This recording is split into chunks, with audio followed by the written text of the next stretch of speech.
Hey everyone, welcome back. In this video, I'll show you how to convert a video into an MP3 audio file using VLC Media Player. If you only need the sound from a video, like music, a podcast, or a speech, VLC can do it without installing any extra software. So let's get started.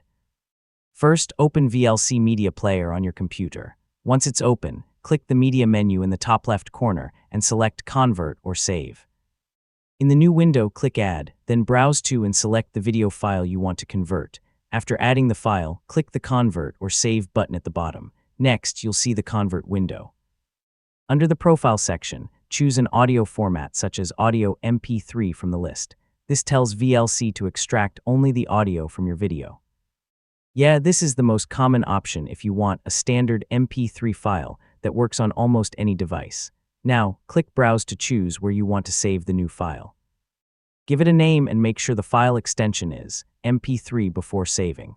I mean, that small detail helps you identify the file easily after the conversion is complete.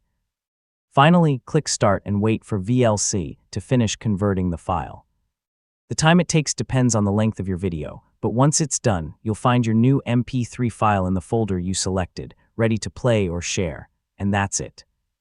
You now know how to convert a video to MP3 in VLC Media Player quickly and easily. If this guide helped you, don't forget to like the video, share it with others, and subscribe for more simple tech tutorials. Thanks for watching, and I'll see you in the next one.